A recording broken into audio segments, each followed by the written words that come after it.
I really believe I had the good fortune to visit Belgrade and Serbia last summer for the first time and had been teaching Balkan politics, Yugoslav, post-Yugoslav, and Yugoslav history, Yugoslav politics for close to 30 years now in the United States, and also getting into many of the European Union members from Central Europe in that region.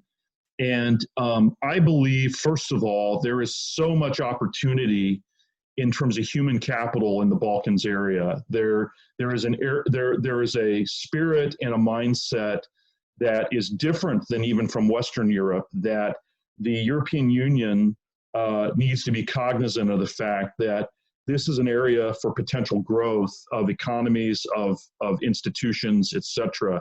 When you look at the academic institutions, I'm in higher education. The development of universities since the early part of the 19th century in the Balkans is pretty remarkable. We don't talk much about it in the West or in the United States specifically. And so when I had for example, when I had the opportunity to visit a university in Belgrade, I realized that they were doing some cutting edge things that, we're not even doing in the United States. And we're seeing this in other parts of, North Macedonia and other places as well. So this is something that it's really a secret that a lot of Americans aren't aware of. So when you link that to what's going on in Europe, you're absolutely right.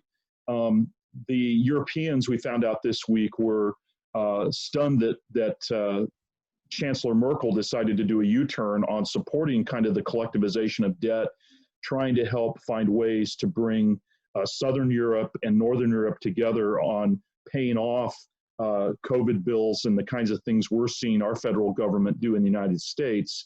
And I think in many respects, this is going to be seen obviously in a positive light by those countries in the Balkans who are in line to join at some point the European Union.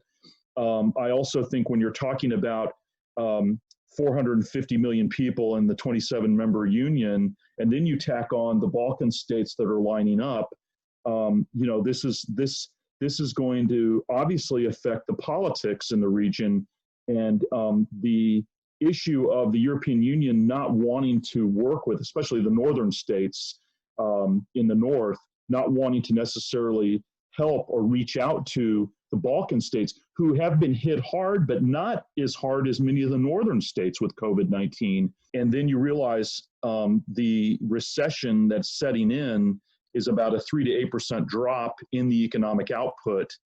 It's going to be a challenge. And I do believe our leadership sessions are going to be helpful because they're going to get people thinking, as I've been telling people in higher education, we have not had this in America, this kind of response in higher ed since World War II.